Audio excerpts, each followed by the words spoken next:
দিনটোৰ 10টা খবৰলৈ আপোনালোকক পুনৰবাৰ স্বাগতম জনাইছো টাইমছ গতিৰ মাজলৈ। প্ৰথমটো খবৰ, সোমবাৰে ছত্তীশগড়ৰ দন্তেৱাত 3জন কামাণ্ডৰ সহ 26টা মাওবাদীয়ে আত্মসমৰ্পণ কৰাৰ পিছত মঙলবাৰেও বিজাপুৰত পুনৰ 22গৰাকী মাওবাদী নেতা কৰ্মীয়ে মূল সুতিলৈ ঘূৰি আহে। এতিয়ালৈকে প্ৰায় 1000 মাওবাদীয়ে অস্ত্ৰ-শস্ত্ৰ এৰি থৈ চৰকাৰৰ পুনৰ্বাসন প্ৰক্ৰিয়াত যোগদান কৰিছে। বিজাপুৰ অধীক্ষক জিতেন্দ্ৰই কয়, মাওবাদীসকল তেওঁলোকৰ শূন্য আৰু অমানৱীয় মতাদৰ্শৰ প্ৰতি মোহভংগ হৈছে, সেইবাবেই এই আত্মসমৰ্পণ। তেওঁলোকৰ প্ৰতিজনৰ মূৰত আছিল 22 লাখকৈ টকা। ট্ৰেক্টৰ চালকৰ গুলীত নিহত হ'ল এগৰাকী কৃষক নেতাসহ মুঠ 3জন। এই খবৰ বিয়পি পৰাৰ লগে লগেই সমগ্ৰ দেশতে সৃষ্টি হৈছে চাঞ্চল্য। জানিব পৰা মতে ঘটনাৰ আঁৰৰ কাৰণ তেনে সাধাৰণ। পুৱা এখন বাইকত 3গৰাকী ব্যক্তিয়ে এটা পথেৰে গৈ থকাৰ সময়তে আহে এখন ট্ৰেক্টৰ। সেই ট্ৰেক্টৰক পথ এৰি নিদিয়াৰ বাবেই সৰ্গহস্ত হৈ ট্ৰেক্টৰ চালকগৰাকীয়ে গুলীয়াই হত্যা কৰে বাইক চালকগৰাকীৰ লগতে 2 আৰোহীক। এই চাঞ্চল্যকৰ ঘটনা মঙলবাৰে পুৱা ফাতেহাপুৰৰ হাটগাম থানা এলেকাৰ তাহিৰাপুৰ ছেকশ্যনৰ সমীপত সংঘটিত হৈছে। দ্বিতীয়টো খবৰ, উত্তৰ প্ৰদেশৰ ফতেহাপুৰ জিলাত আৰক্ষীয়ে বৃহৎ ব্যৱস্থা গ্ৰহণ কৰিছে। ট্ৰিপল হত্যাকাণ্ডৰ গোচৰত জড়িত 2জন অপৰাধীক 18 ঘণ্টাৰ ভিতৰত এনকাউণ্টাৰৰ সময়ত আৰক্ষীয়ে গ্ৰেপ্তাৰ কৰিছে। অভিযুক্তৰ ভৰিত গুলী লাগিছে। আহত ব্যক্তিজনক জিলা চিকিৎসালয়ত ভৰ্তি কৰোৱা হৈছে।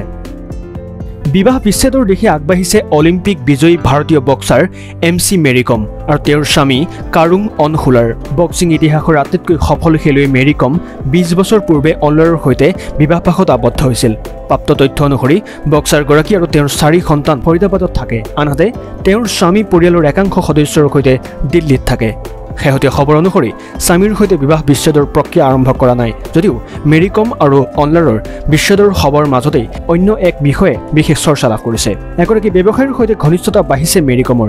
তেওঁৰ ব্যৱসায়ৰ সহযোগী হিতেশ চৌধুৰীৰ সৈতে তোলা কেইবাখনো ফটো ইতিমধ্যে সামাজিক মাধ্যমত চৰ্চা লাভ কৰিছে।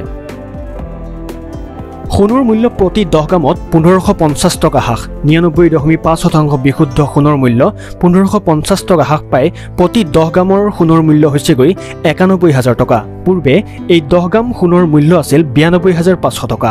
অৱশ্যে দেশৰ চহৰে চহৰে এই মূল্যৰ তাৰতম্য আছে।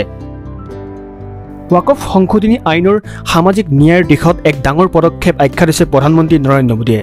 তেওঁ পুনৰ এই আইনখনৰ সন্দৰ্ভত মন্তব্য কৰিবলৈ গৈ বিৰোধীৰ লক্ষ্য কৰি লৈছে। মঙলবাৰে এক ৰাষ্ট্ৰীয় সংবাদ মাধ্যমৰ অনুষ্ঠানত অংশগ্ৰহণ কৰি তেওঁ কয়, ৱাকফ সংশোধনী আইনৰ অধীনত দৰিদ্ৰ মুছলমান মহিলা শিশুৰ অধিকাৰ সুৰক্ষিত হ'ব। তেওঁ বিৰোধীক লক্ষ্য কৰি কয় যে তুষ্টিকৰণ ৰাজনীতি নতুন নহয়। এই তুষ্টিকৰণৰ বীজ স্বাধীনতাৰ সময়তে সিঁচা হৈছিল।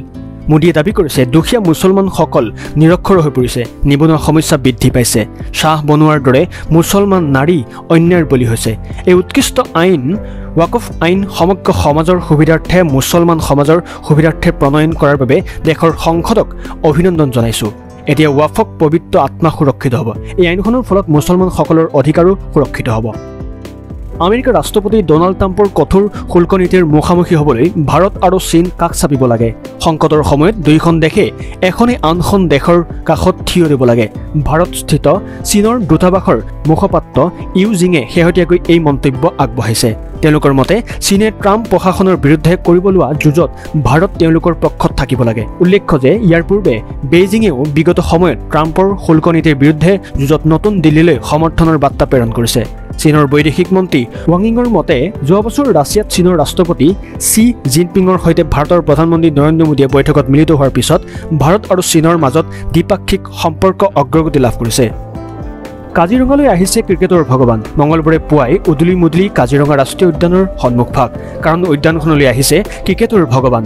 কাজিৰঙাত অসমীয়া জলপানৰ জুতি ল'লে শচীন তেণ্ডুলকাৰে। কাজিৰঙাৰ সুৰক্ষাত নিয়োজিত হৈ থকা বনকৰ্মীৰ লগতো মত বিনিময় কৰে ক্ৰিকেটাৰগৰাকীয়ে। শীঘ্ৰে হ্ৰাস পাব পেট্ৰল ডিজেলৰ দাম। কেন্দ্ৰীয় পেট্ৰলিয়াম মন্ত্ৰীয়ে কয়, দাম হ্ৰাসৰ স্থিতিত তেল কোম্পানীসমূহ। কেন্দ্ৰীয় পেট্ৰলিয়াম মন্ত্ৰী হৰদীপ সিং পুৰীয়ে কয় যে সাৰুৱা তেলৰ দাম হ্ৰাসৰ লাভ ভাৰতে পাব। লগতে দেশৰ তেল মাৰ্কেটিং কোম্পানীসমূহে দাম হ্ৰাস কৰাৰ স্থিতিত আছে। পেট্ৰলিয়াম আৰু প্ৰাকৃতিক গেছ মন্ত্ৰী হৰদীপ সিং পুৰীয়ে কয় যে ভাৰতে 40খন দেশৰ পৰা তেল ক্ৰয় কৰি আছে। তেওঁ কয় যে যদি বৰ্তমান সাৰুৱা তেলৰ মূল্য সুস্থিৰ হৈ থাকে তেন্তে ইন্ধনৰ মূল্য হ্ৰাস কৰাৰ ক্ষমতা অইল মাৰ্কেটিং কোম্পানীৰ আছে।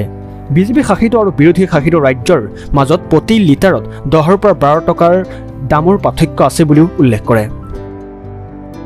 এইবাৰ বলিউডৰ সিনেমাত এন্ট্ৰি ডিম্পু বৰুৱাৰ। আৰবাজ খানৰ সৈতে অভিনয় কৰিব ডিম্পুৱে। জনপ্ৰিয় ইউটিউবাৰ ডিম্পু বৰুৱাই বলিউড সিনেমা বিহু এটেকত অভিনয় কৰিছে। আৰবাজ খান, ডেইজি শ্বাহ, ৰাহুল দেৱ আদি অভিনেতা-অভিনেত্ৰীয়ে অভিনয় কৰা ছবিখন হুজাইৰ প্ৰবীৰ শ্বাহে নিৰ্মাণ কৰিছে। বলিউডৰ জনপ্ৰিয় অভিনেতা আৰবাজ খানে অভিনয় কৰা চিনেমাত দেখা যাব ডিম্পু বৰুৱাকো। ইতিমধ্যে চিনেমাখনৰ শ্বুটিং সমাপ্ত হৈছে। অতি সোনকালে চিত্ৰগৃহত মুক্তি পাব বিগ বাজেটৰ ছবিখন। আজিলৈ বিদায় লৈছোঁ, ধন্যবাদ।